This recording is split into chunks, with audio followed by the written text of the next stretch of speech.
Hello, folks. It's your good friend, Tom. Just this past weekend, I qualified for the Microsoft Excel World Championship, which is an esports event. If you didn't know Microsoft Excel esports was a thing, then now you know. A lot of people didn't know, but ever since I started talking about the fact that I qualified, a lot of people have asked me all sorts of questions about Microsoft Excel esports and about the organization and the tournament and the people involved, and most of all, about what exactly you do during a Microsoft Excel esports event. All of those are good questions.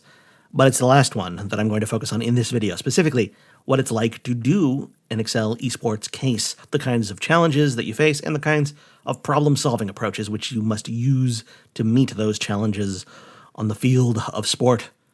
To that end, I am going to go through the case that was used for the qualifying round of the MEWC tournament, on which I scored 7,915 out of a possible 10,000 points, which is a pretty good score, I thought.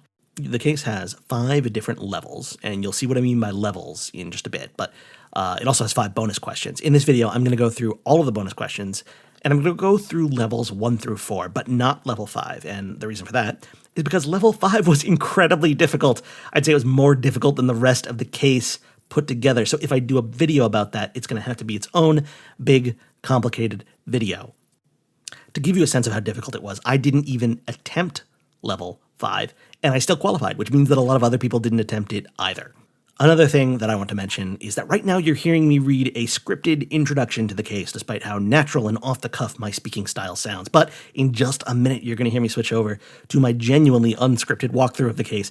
Not a blind attempt at the case. As I said, I've already attempted the case. I did it during the qualifying round. But I mentioned that it's not scripted as a way of apologizing if my explanations and general speaking style are a little bit scattered and disorganized. Please forgive me. I know you will. Like I said, I'm going to focus specifically on what it's like to do an Excel esports case, but if you have any other questions about the competition or my history with it or anything else, or if you'd like to see a part 2 of the video where I go through the difficult level 5 of this case, then please leave a comment. Yum, yum, give me that engagement. It tastes so good. That is it for my scripted intro. I'm switching over to the unscripted walkthrough now. Thank you, scripted Tom. This is unscripted Tom. Ready to do a walkthrough of the second round, well, second session of the Microsoft Excel World Championship qualification round for 2025. The way they do this is there's actually 2 separate sessions that are used for the qualification round. One for like an Asia Pacific time zone, and the other that's optimized for like the Western world in terms of the times that it happens at. And the cases are different so that there's no, people who are looking at one case and then coming back to it at a later time. Anyway, so this is the one that I used to qualify, and it's scored to back up. So cases that are used in competitive Microsoft Excel esports events are they're generally like sort of unusual tasks that you're asked to solve in Microsoft Excel. There's a kind of a story behind them, sometimes a little bit of flavor text. I'm probably going to blast through that. I usually ignore the flavor text if I'm reading it. Sorry to the people who write it. In this case, Andrew Grigol-Yunovich, who is the founder, actually, of Microsoft Excel esports. But anyway, I usually ignore the story because I just want to get to the actual task at hand so that I can do it more quickly. And sometimes when I'm going through at a more leisurely pace, I will read the story because often they're kind of cute. But in any case, so this task is scored out of 10,000 points. In my case, I got, 7,915, which is a pretty good score, I thought. And I'm going to walk through, first let me show you what this file is. So this is not the exact same version of the file that I used when I was doing the case. This is a version of the file they distribute afterwards, which has, as you might be able to see here, the answers in a separate spreadsheet, separate tab of the spreadsheet. And that is so that you can practice after the fact. And when you have the answers here, in the answer version, it actually validates your answers as you go, so you can see whether the answers that you're entering are correct or not. Obviously, that's not true during competitive play. But in any case, if I wanted to, I could click on this and see all the answers, but I'm actually going to hide this tab. We got a little preview of what I'm going to show you in a bit. I'm going to hide that tab so I don't accidentally click into the answer tab, because the answer tab actually looks a lot like the worksheet tab. But in any case, so just to kind of go through, there's like the story up here. This case is called The Number One Fan. The idea is that the person who is solving this is like a fan of Excel esports who is going through 5 different levels, each of which is inspired by a previous Excel esports case. You can see section 1 is rated as easy. Section 2 also rated as easy. Sections 3 and 4 are rated as medium. Section 5 is correctly rated as very hard. So when I was attempting this, you have about an hour to finish, exactly an hour actually, or less if you want. You have an hour to finish all of this. I didn't even attempt to do level 5 when I was going through during the competitive event. I have since gone through and made some attempts at it, and I think it took me over an hour certainly to get any headway going on just section 5. So there was no chance I would have been able to do it during the event. But in any case, oh, I also have marked here just for your information. These are the questions I got wrong. I got question 80 wrong, which was worth 85 points, and I didn't do any of this section at all. Actually, I put in some guesses here. We'll not talk about that this section of the case because I'm not going to be doing level 5 during this video. But that was worth level 5 is worth 2,000 points, and then the one question I missed here was worth 85 points. So that's where my score was dinged a little bit. But anyhow, so as you can see here in this case, we have these levels. You got some graphics here, and we have these tabs, each of which is a map of some kind. And many of the cases for Microsoft Excel esports events involve using the functions of Excel to navigate or parse information from some kind of visual map. That tends to be the thing that I'm worst at, and the very hard case was doing some stuff on this frozen lake. Like I said, I'm gonna avoid that for now. But let's talk a little bit about the first thing I do when I'm doing an Excel esports case. Actually, the first thing I do, which I'm not going to do in this case, is I activate Excel Labs and I load in a custom Excel module that I built myself with custom-made functions that I have made in advance that are often useful in most of them are for esports. There are a few that I put in there that are usable in my work life.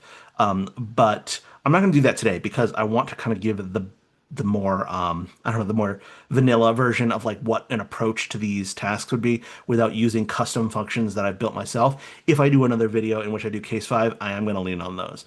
But so I'm going to leave Excel Labs alone. If you have used Excel, if you use it a lot, you've never poked around Excel Labs, there's some really interesting convenience features if you like a lot of custom functions and definitions and things like that.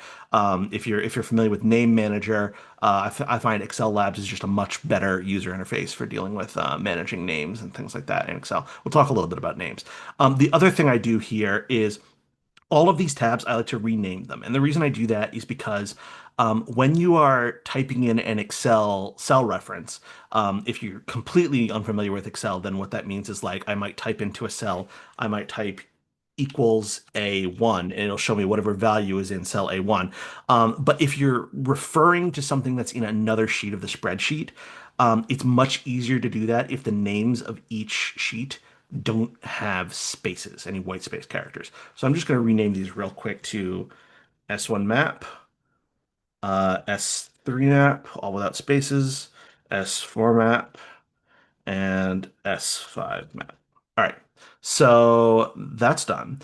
I'm going to leave the bonuses aside for now. We're going to come back to them. In competitive play, sometimes it's useful to just go straight for the bonuses because those points are kind of juicy. And in this case, this isn't always true, or it hasn't always been true in the past.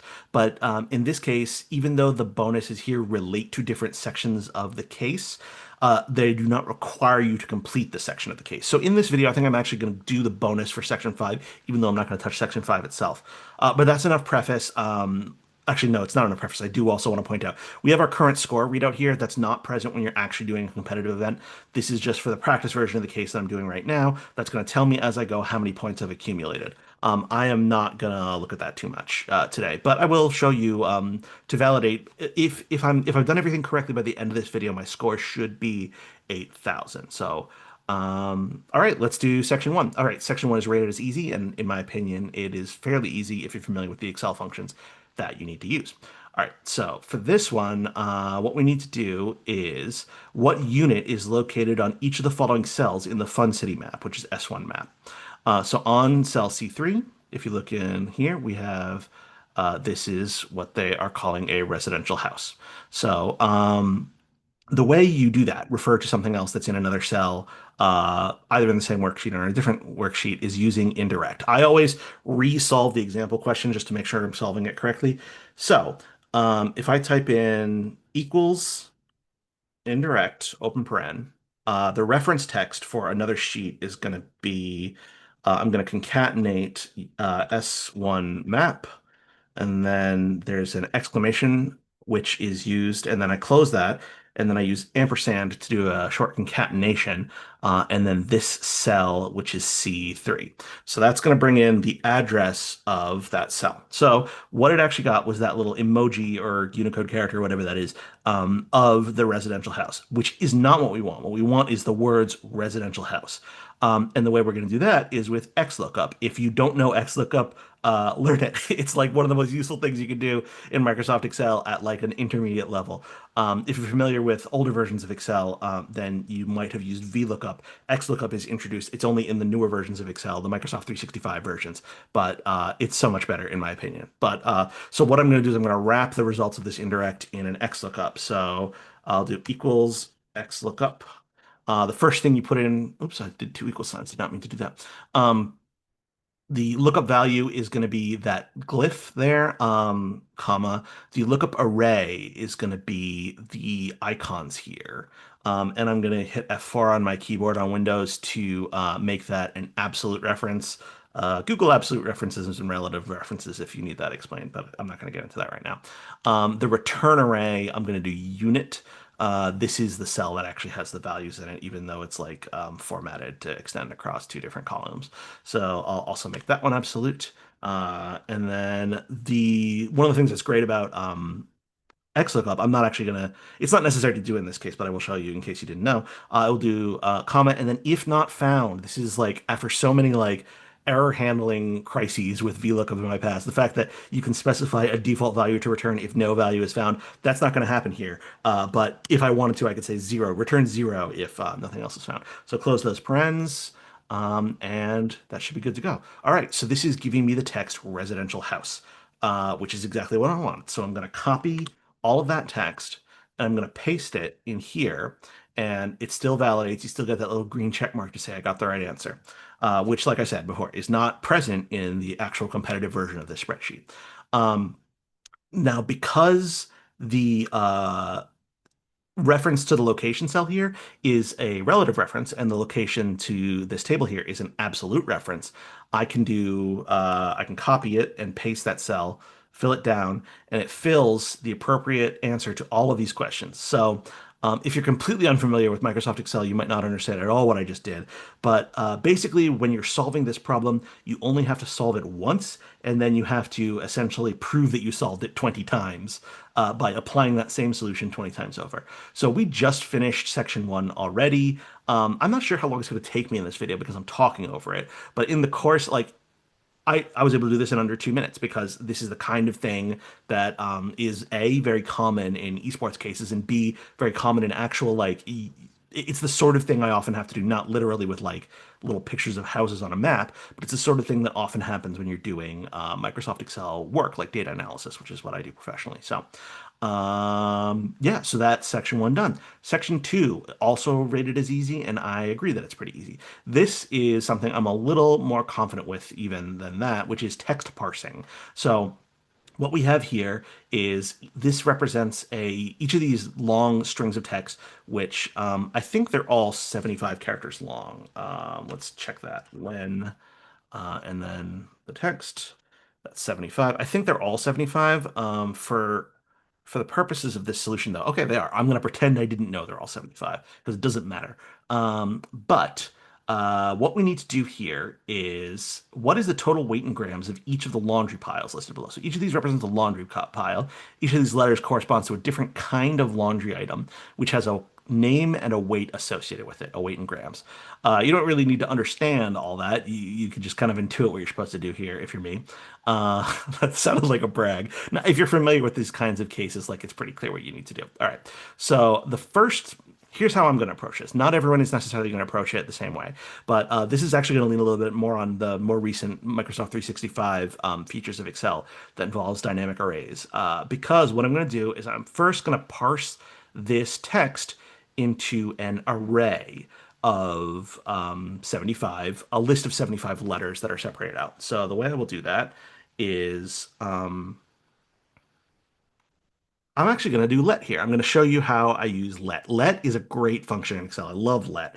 So I'm going to use let basically allows you to prior to the introduction of this function, this was the kind of thing I dreamed about existing in Microsoft Excel. Let allows you basically to declare variables and then use those variables in subsequent calculations, which is the kind of thing that any actual programming language can do. And that's why Excel's own scripting is basically a programming language now, which makes it even crazier to me that they added Python into it as well. So I'm not going to do anything with Python. I've actually never touched Python in Microsoft Excel. That might be something I want to look at some point. But anyhow, um, so equals let. So the first thing you do in let is you define a variable name. In this case, I'm going to have it t for text. And then you do a comma and then put what that variable refers to. In this case, it's this string of letters that's listed in the cell. Like I said before with that other case, it's showing in all these cells, but that's a formatting thing. The data actually lives here. This is its home. So the most basic thing I'm going to do with let is I store that variable as t. Let me just recall t by doing comma t and then close it off. And okay, so that's the most basic thing. I got it. So what's actually better here now is I can nest another function in here and actually do something to t. What I'm going to do now is I'm going to declare another variable called L, which is going to be the length of t. You and I already know that it's 75, but in case I didn't, I'm going to do L, comma, len, open paren, t, close paren, and then give me L. So the return value is now L, and its L is 75. So the next thing I'm going to do is I'm going to transform this string of text into an array with one letter each. And the way I'm going to do that is I'm going to use the Excel function mid, which is not a mid. It's not mid. It's good. I correct myself. Okay, so mid um, text. I'm going to use T. I don't need to re-specify what cell I'm looking at because I already stored that as a variable. Start number. So I'm going to have it go through each of the items in T. So instead of starting at cell 1, I'm going to specify a sequence of different start numbers from 1 to 75. So that's done with the function sequence. And then I'm going to do 75 rows. But actually, I don't need to say 75. I can just say L because L is the same thing as 75.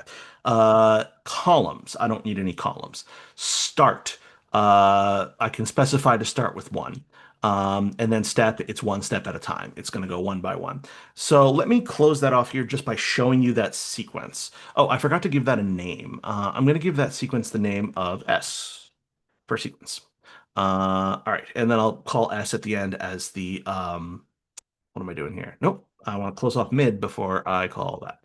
All right, so to enter too few arguments for this function, what did I do? Oh, I didn't specify how many characters I need. I only need one character at a time.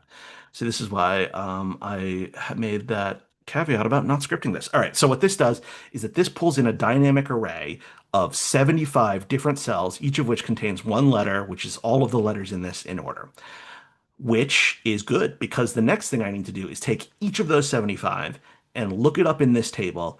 From the output column, I want the value that's in the weight column because what I'm looking to do here is sum up the weight in grams. So the next thing I'm going to do is I'm going to declare another value called W, another variable. And then W is going to be another X lookup. And it's going to start with S. So what I'm doing is that I'm saying that the lookup value is S. Now, S is not, if you're not familiar with dynamic arrays in Microsoft 365, you might be scared there because S is not a text string. X is an array, sorry, S is not a text string. S is an array of 75 cells or 75 items. But that's fine. XLOOKUP allows you to do that. So I'm just going to do S. Um, Lookup array is going to be our output here. And once again, I am going to make that absolute. And the return array is going to be the weight. I'm going to make that absolute. I'm not going to worry about the if not found because I don't need to do that. All right, so to end this let again, now this time I'm going to have let show us W, which is my array, not of the letters, but of the weights that correspond to those letters. All right, and that works. So see, the first one here is P, which is pants, and that's 600, so it's giving us 600. All right, so now what I have is I have a list of 700 numbers, and I need to sum those. If you've used Excel before, you know how to do that. I just need the sum of W. I don't need W, which is the list, the array. I need the sum of W. So that's sum W, and that's 29,100, which happens to be the exact correct answer. So that means I know I've done all this correctly, so I can just copy this, paste it over here, then copy that down, and look at all this. This is all correct. I didn't even need to look at these to know that that's correct. Um, all right, so that is level two. Before I get into the medium levels, let's actually double back and do the bonus questions for levels one and two. So the bonus question is asking me, how many cars are there in Fun City? Remember, Fun City is what they're calling this map of like a city with buildings and vehicles. And I want to include trucks, ride-sharing cars, and regular cars. This is actually a really easy question to answer because all I need to do is count up how many trucks, ride-sharing cars, and regular cars, and there's a very common, well-known Excel function that does this. In order to make this even easier than it needs to be, though, first thing I'm going to do is I'm actually going to give this entire map its own name. So right now, this region it starts in A1 and it goes all the way to BN71. So if I want to refer to it, I would have to type that whole thing out, and I don't feel like doing that. I'm just going to call this one city. I'm just going to change the name of this square of the sheet to city, which means that when I do my COUNTIF, so equals count if. So count if, the first thing you give it is the range that you're looking at. And in this case, I could specify that range all over again, or I could just type in the word city and it knows what I'm talking about. Criteria. Well, the criteria is I want to see how many trucks there are. So I just highlight that little truck icon because that's what I'm looking for. Close it off, 25. And I can just fill this down. I just need these three items. And I can see here the sum is 412, but I always like to do that programmatically, even if there's really no point. I could just type in 412 and that would be quicker. And that's probably going to save seconds in it's going to cost me seconds in a future thing that I'm going to wish I hadn't done. But that's just a force of habit. I think it's a good habit. All right. So the next thing, how many t-shirts are there in all the 20 laundry piles in games 21 to 40? So 21 to 40, that's all the ones in level two. So this is actually a an interesting problem that comes up a lot when you're parsing text. You want to find out how many times does the letter T, which is the representation of t-shirt, appear in not just each of these, but all of them. I'll start by doing each of them and then just sum it up. So let's call this t-shirts. I keep wanting to type in t-shits. Geez, you should know how to type if you want to do competitive Microsoft Excel esports. Don't be like me. All right, so this is I'll do this as another let. I probably don't need to, but let t. So my text is this, and let s be. So basically, what I'm going to do is, well, I'll just do it and I'll explain what I did. S is substitute. So substitute text T. So I'm going to look at T, find every instance of the character T, uppercase T, and replace that with a blank space, and then close it off. And then I'll tell let to give me back S. All right, it's formatted, it's centered, so let me uncenter that just so we can see it. So basically what this has done is S is a version of this with all of the capital T's taken out of it. And what that allows me to do is just compare the lengths of the two strings. What is the length of this versus the length of this? And that's another way of asking how many times does the letter T appear here. So I will just do when T minus when S And that is five. So the T appears five times here. I'm just going to trust that that's correct. I don't know for sure. But so that is, I just did that for all of these. And let me sum that up here.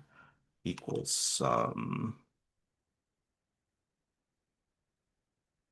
And it's telling me I got it right. So it's 194 across all those piles. That is the simplest way to approach that, I think. All right, so this one is medium. This one is actually, I think level three is actually a little harder than level four, in my opinion. But what we need to do here is we're going to refer to this chessboard, this giant chessboard with lots of different pieces on it. And what we're going to need to do here is answer how, well, to identify the pieces that appear in a given region and then sum up the points associated with that piece. Now, there's kind of two different mini levels of difficulty within this because it's going to ask you to do it for a rectangular region. And it's going to ask you to do it for rows and columns, which a little secret I'll tell you here is that a row is just a tall rectangle and a column is just a wide rectangle. So all of these are rectangles. Then these are circles. And here it defines what a circle is. And by circle, they actually mean diamond. So how are we going to do that? That's harder to do. To identify all of the objects in a diamond shaped region is harder than to do it in a rectangular region. And you'll see that demonstrated as I attempt to go on and do it. Man, that's hard. But one of the advantages we have here is that what we actually need to do for these diamonds, circles, is they all use the same center with different radius. So I'm going to take advantage of this when it comes time to solving this. Let's do the easier part of this first, these rectangles. Okay, so let me do this as another let. So let the so we have two different values that are of concern here. So we have the top left corner and the bottom right corner of a region. So I'm just going to call this T for top left, and I'll define it as this. And I'll call this B for bottom right. Oops, and I forgot to hit the comma. And all right. So, and then what I'm going to do now is I will do indirect. So much like I did before with the Fun City case, I'm going to type in the reference text. So first of all, we need to tell it what sheet we're looking at. And this is S3 map. S3 map, and then the exclamation point. Close that off. And now we're going to do a cell reference to a region defined by two corners, which is easy to do in Excel. I just need to do L for the top left, and then I'll do another and to throw a colon in between them, which is how Excel will know that I'm talking about the region defined by these two corners. And then I'll do another and then I'll put in B, and then I think that's correct. So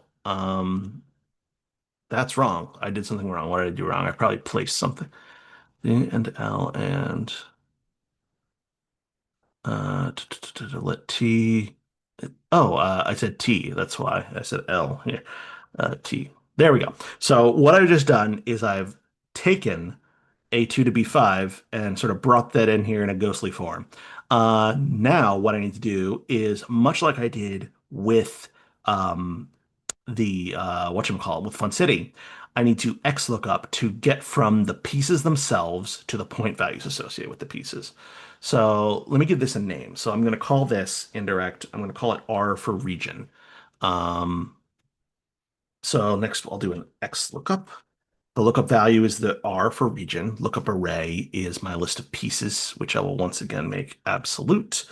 And the lookup return array, sorry, is the list of points, which I'll once again make absolute.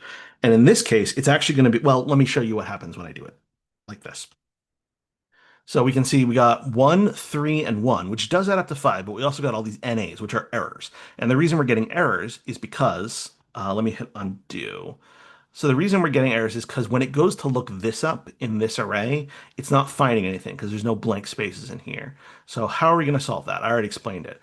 We're going to specify the default value for when it doesn't find what it's looking for in XLOOKUP. And we'll say the default value is 0. So now it's just bringing in zeros. So 0, 0, 0, 0, 0, 1, 0, 3, 1. This looks right to me. So I'm going to give this region a name in my let. I'm going to call this P for points. And then I'm just going to tell it as its return value to give me the sum of P. And that is 5. So this is going to work for a rectangle. And row, like I said, is just a rectangle. I think I said that row was a tall rectangle and column was a wide rectangle. That's actually the other way around. Like I said, unscripted Tom. Scripted Tom would have gotten that right. All right. Circle. Circle's difficult. Circle is where you start to get into the hard stuff. All right. Here's my approach. I actually have two different ways of doing this.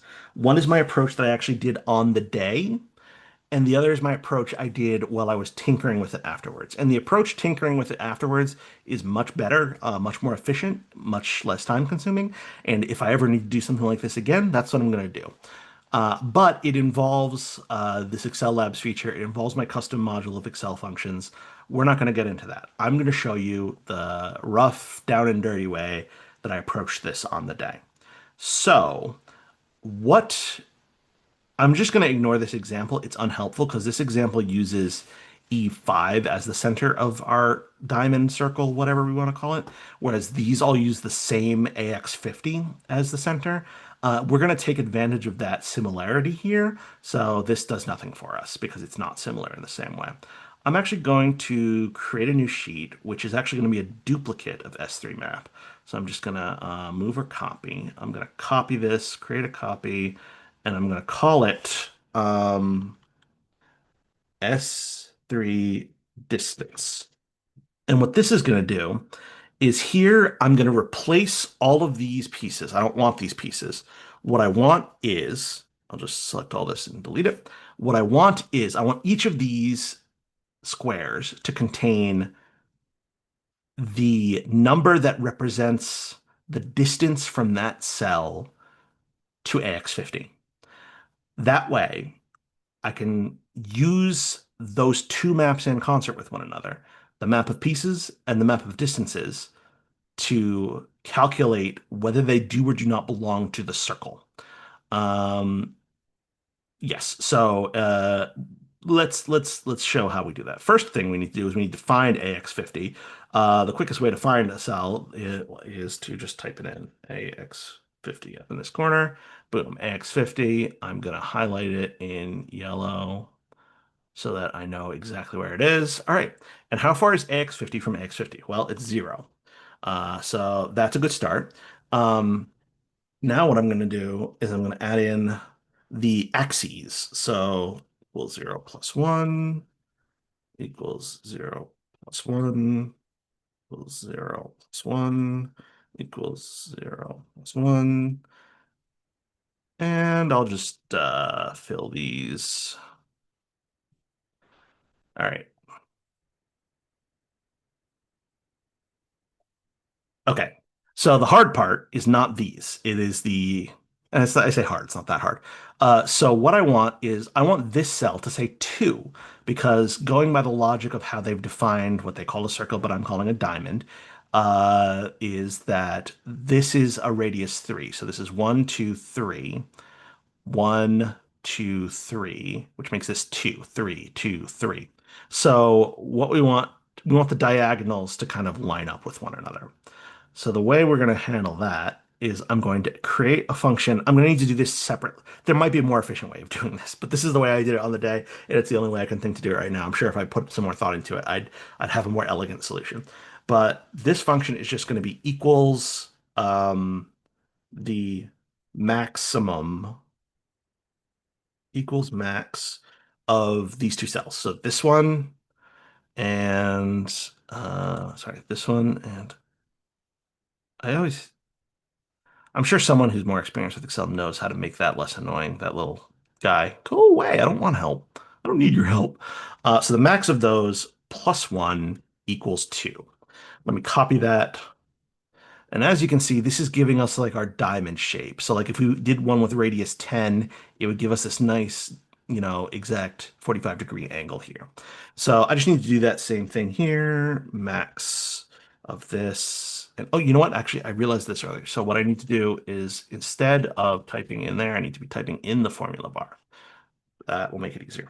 Max of this and this plus 1. And copy that out. Max of this and this plus 1. And it auto-filled, which is fine, I think. And lastly, max of this and, sorry, max of this and why can't I do that? I forgot to add the plus 1. All right. So this looks to me like it's given me exactly the kind of diamond formation that I need. If you're not experienced in doing this kind of thing, then you might not have any idea why I just did this, but you'll see. You'll see. All right. So now we have two different chessboards.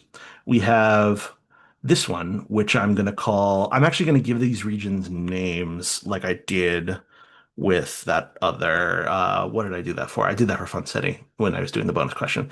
So I'm going to call this piece board, and I'm going to call this distance board. Make sure to not to include the labels here, just include the values. We'll call this distance board. Maybe I should have given it a shorter name, but um, I didn't. All right, so let's do some let here. So let D be distance board and show me D.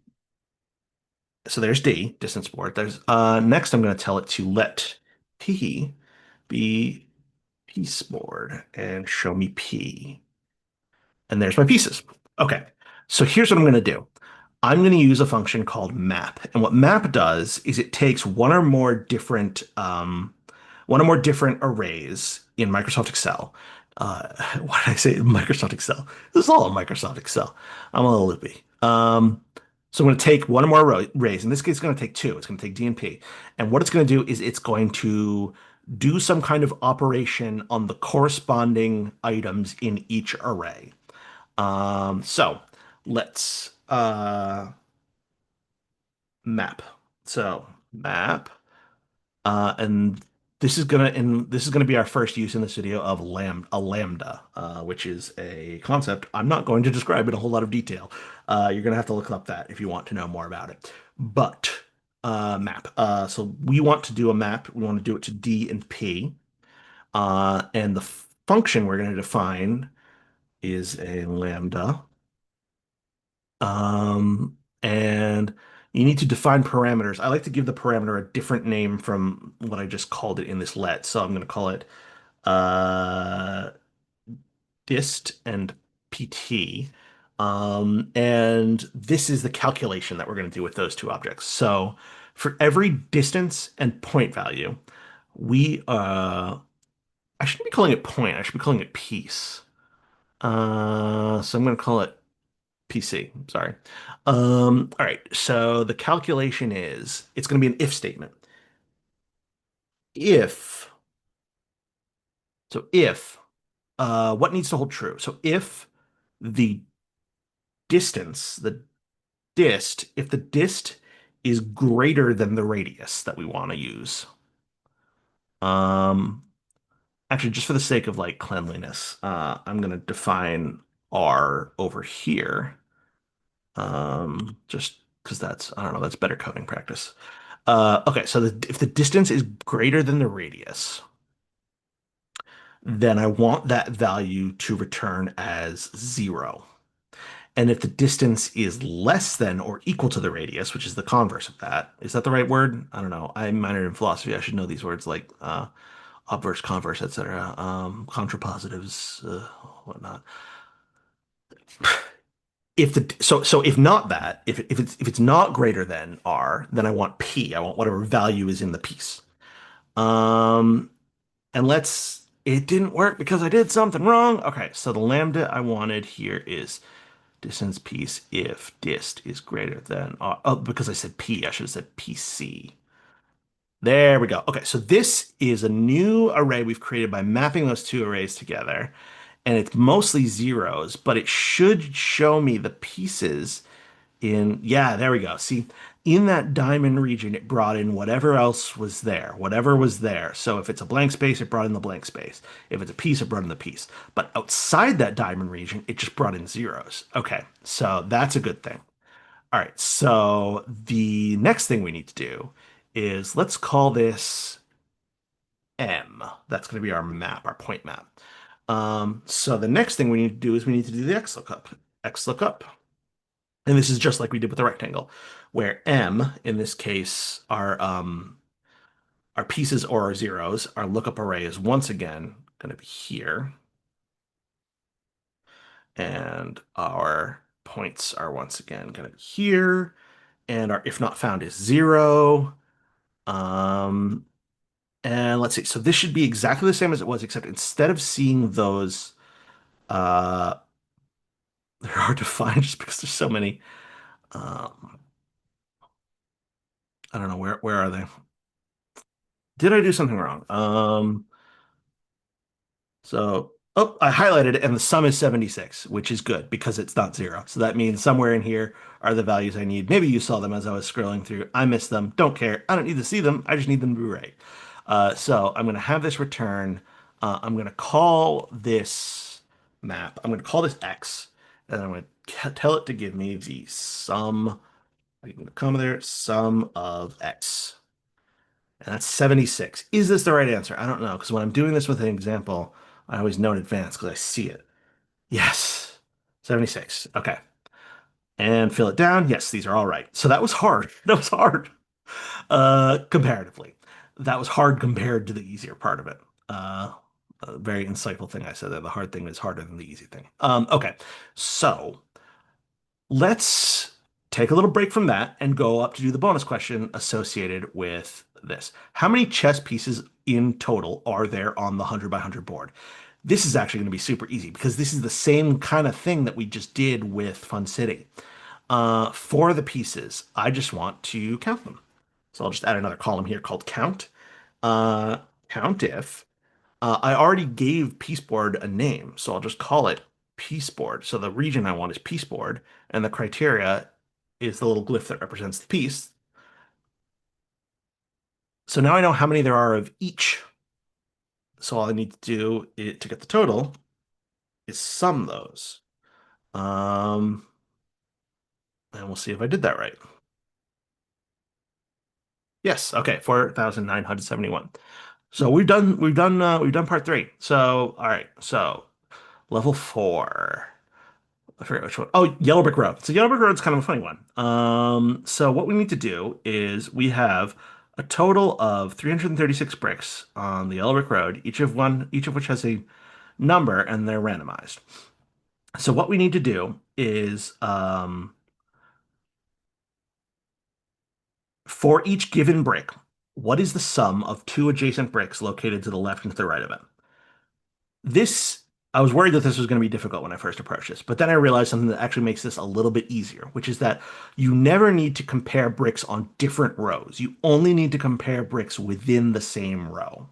So, uh, the way well, here's the first thing I thought. I thought, well, what I should do is I should take this array and turn it into a flat column. And the way you can do that is you can take any array. Actually, I use the word array imprecisely. What I actually mean is range. If you're an Excel weirdo, you're angry that I just called this an array. What it is a range.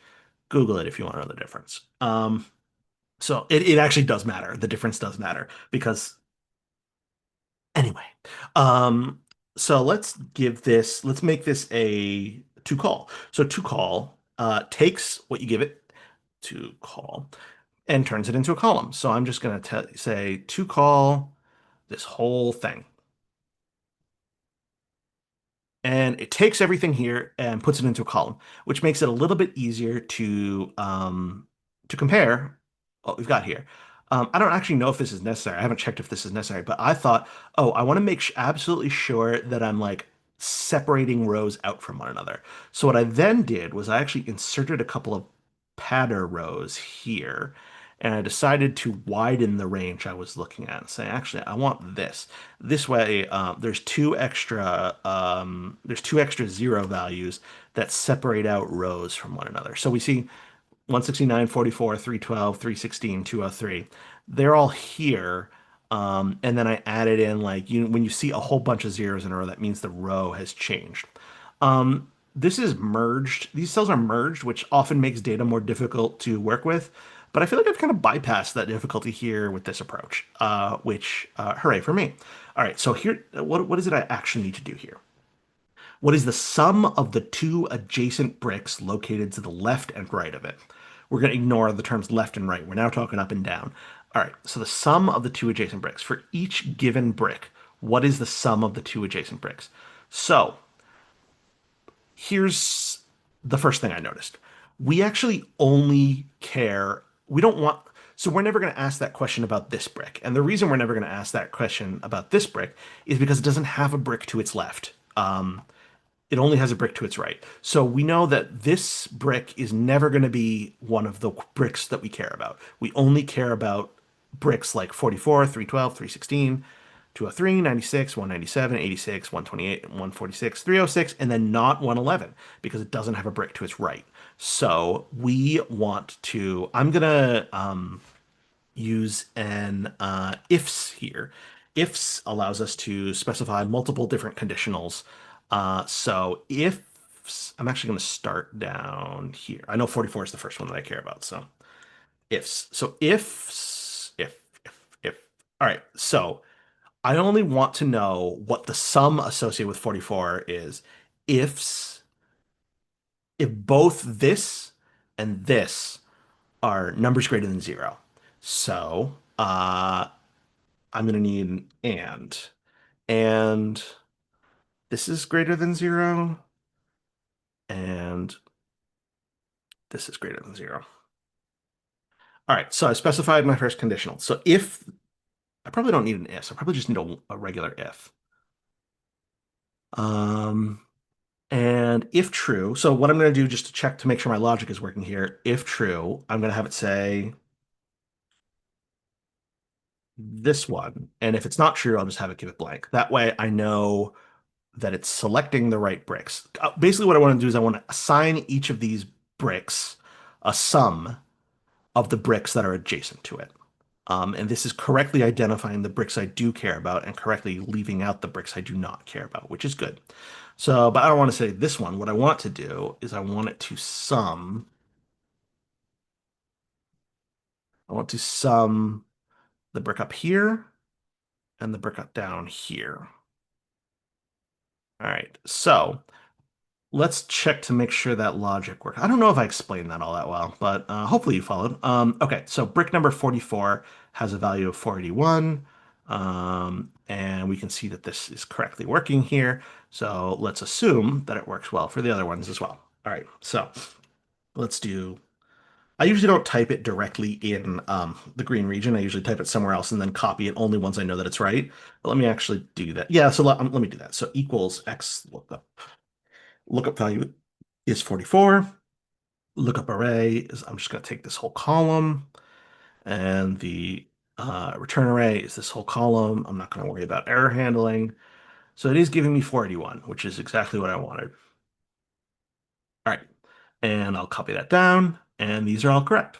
I don't know why this one I got it wrong. I'll have to look at my actual sheet that I submitted because it's weird to me that I got this wrong. I think I looked at it earlier and saw that for some reason they said 656 instead of 556. And I just wonder. Actually, let me just look at that to see if there's an obvious reason why that would be the case. Yeah, show me what brick is that? That's brick 147. Yeah, I don't see anything here that would like have caused a discrepancy of exactly 100. That's weird. Let's not worry about that. Let's not worry about the time I was wrong because I was right in this case. So I got all these right. And let's do the bonus question associated with those bricks. What is the smallest sum of numbers on a three brick sequence that is located in the same row? Well, we've already done a lot of the work that we need to do to get here. We just need to know which of these numbers in column AG is smallest.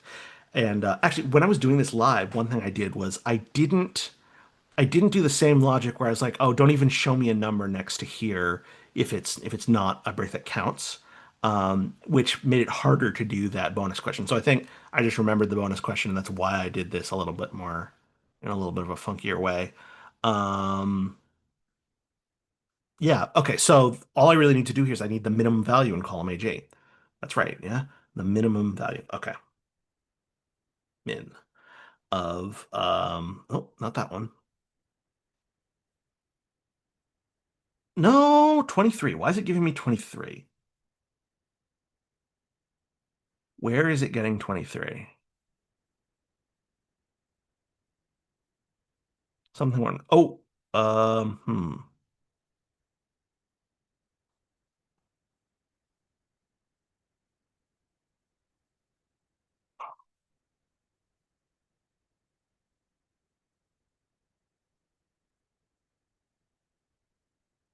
That doesn't say, oh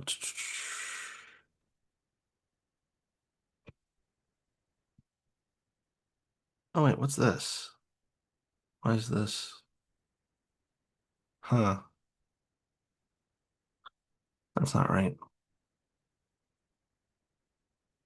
Oops, did not mean to do that. Please hold. Your call is important to us. S4 map AG. Oh, did I get the wrong column? No, I got the right column.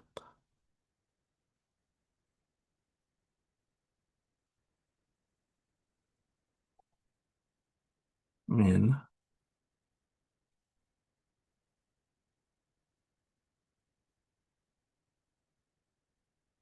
Hmm.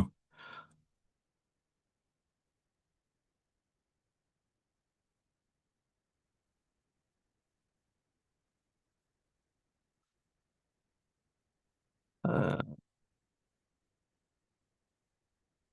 don't find my 23. Oh, okay. 17. Oh, you know what I did wrong? That's what I did wrong. This is actually asking a completely different question.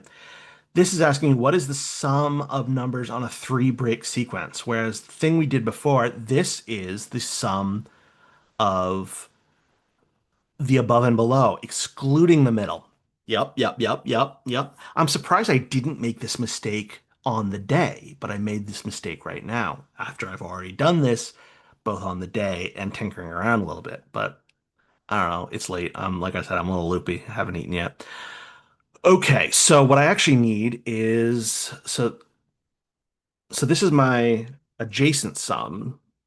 I just need the run of three. So essentially, what I'm going to do here is if uh uh is number. So if there's a number in column AG, then I want to sum these three adjacent values in column AF. And if there is not a number in column AG, then I just want a blank cell. And I'll fill that down. And I want column AH instead of AG. So let me just type that in here. There we go, 128. Okay. See, now you get not only the experience of me knowing what I'm doing and doing it for you and explaining it poorly, but you also get the experience of me not knowing what I'm doing and having to figure it out. And also like the stressful period where I'm just like sitting there like, ugh, brain can't. There you go. All right, so as I said before, I'm not gonna do section 5 for this video. you can leave a comment if you want me to do section 5 in a future video. I think that deserves its own video because it's really long and more complicated, and I think I want to explain things in more detail as I go through that one. But I am going to do the bonus for section 5. The bonus is unrelated to the actual problem-solving mechanism of the section itself. So ignore all the actual information about why is there this circle with bananas and snowmen and stuff. I'm going to get rid of this compass. I don't like him. Um, and it's asking me if you count bananas from all the odd rows and count the snowflakes from all the even rows and subtract the count of snowmen from all the rows that can be divided by 7 so that the remainder is 0, what is the result? This sounds difficult when you speak it out loud, but it's actually really easy if you approach it in a step-by-step way. So what we want to do is we want to take S5 map and we want to split it into odds, evens, and then the third thing we want is numbers that are divisible by 7.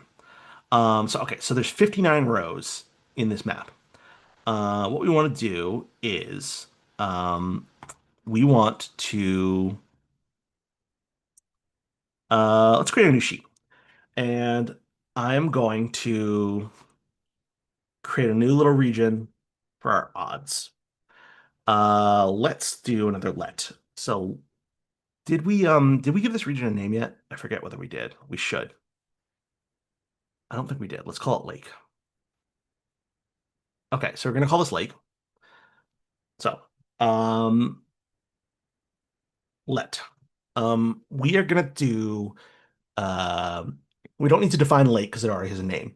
Let's call what we do want is we actually want a sequence of the numbers 1 to 59 because those will be our row numbers. So let S be sequence 59. And if you just do sequence 59, and let me call it, there we go. So that just gives us the number 1 to 59, which is useful because that is going to be our row numbers. Me can't talk good anymore. All right. So what I want to do is for each of these numbers, if it's odd, bring in the corresponding row from Lake. Um, okay, so I'm going to what's the best way to do this? I did this already, but maybe I should do by row? No, no, no, no, no, no. I'm overthinking this. What I want to do is filter. Filter. Very useful. Filter array, filter lake, and include the rows in the lake for which S are sequence. Um, actually, no. So what we want is modulo, from which mod S2. So that's for which lake divisible by 2, or the remainder of lake we need to divide by 2 rather, uh, equals 1. So if there's 1 left over. So this should get me my filter. All right, these are the odd rows. They better be. Yeah, you can tell because this bottom row, I'm gonna resize these columns just to make this easier to look at. Okay, so this bottom row is totally blank.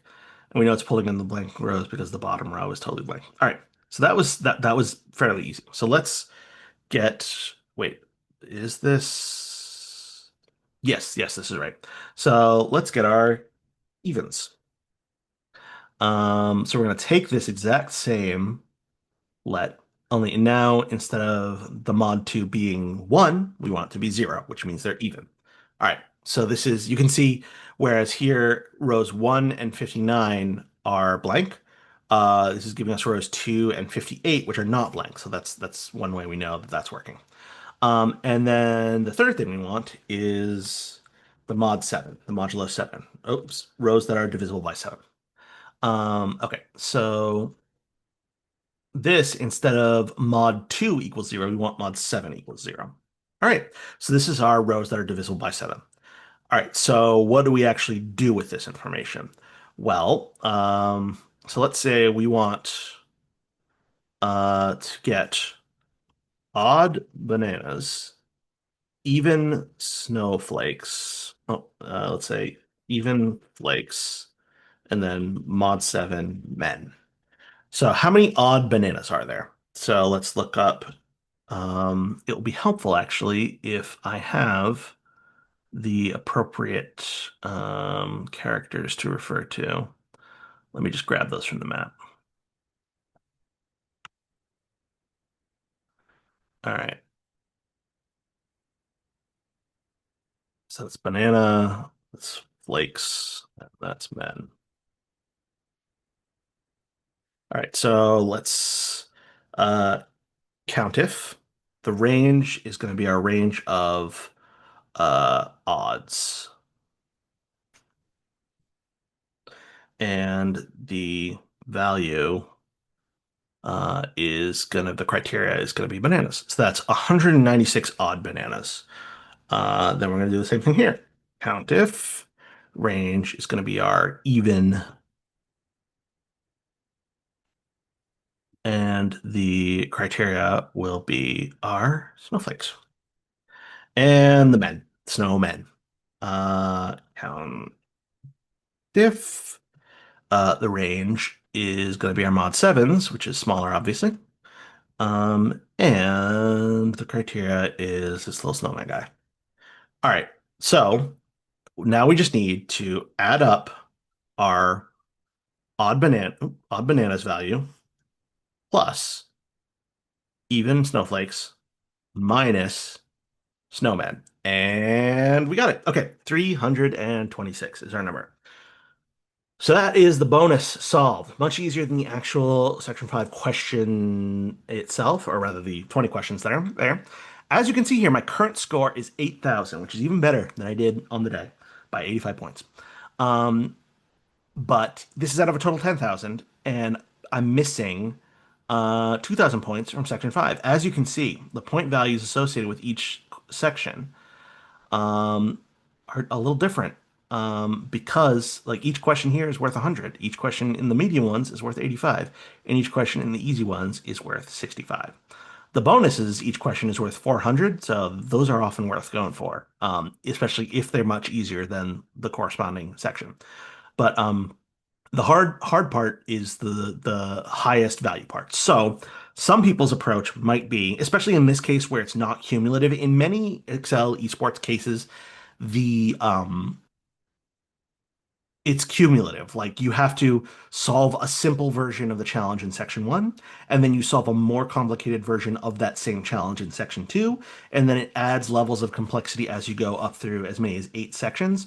For the qualifiers in particular, I think they deliberately try to make it more varied so they don't make it cumulative. They make it so each section is different from the other sections so that you can skip sections more easily. So if I had wanted to, I could have just gone straight for section 5 and just done section 5.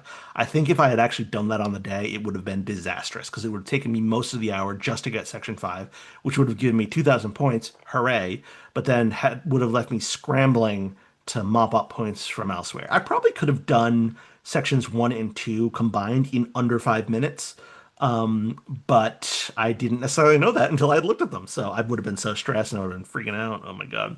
So I'm glad I took the approach I did. But like I said, in a future video, I may go over how to do this horrifyingly difficult case 5. I don't even want to talk about that case right now. But that's about it. So I'm not going to throw it back to Scripted Tom. He would know just how to end this video. But here, Unscripted Tom, it falls to me to say all the stupid like and subscribe stuff that you say at the end of a video. And also, like I said, ask me questions. That is not just engagement bait. That is, I know people have had questions for me about Microsoft Excel esports and like what it's like and what you do, and I hope this has answered some of your questions about what the problems are in a case and what the approach to those problems are in a case. And I hope this has given you a sense of whether this is the kind of thing you might be interested in doing. Even if the sense it's giving you is, oh, hell no, because that's good to know. But there are questions I haven't answered, like how long have you been doing this, or like how does the competition work, how does seeding work, how like like what's the deal with the famous people like Dim or Andrew Nye, like why are there Excel celebrities? Like what is this strange world? I'd be happy to answer what questions I can in the comments, in the doobly doo. No, the doobly doo is the description. I haven't done YouTube in a while. Doobly doo is the description. The comments. I almost said chat. That's how 2025 I am. I almost said chat. I mean comments. I gotta end this video, man. It's not that late, but it's like late enough that I need to get some food in me and then go to bed. All right. I have to cram for I want to do I don't know if I'm gonna do well in the tournament. It was I don't know, we'll get into it later in the video too if I need to. But yeah, I'll leave this off here. Goodbye and thank you for watching.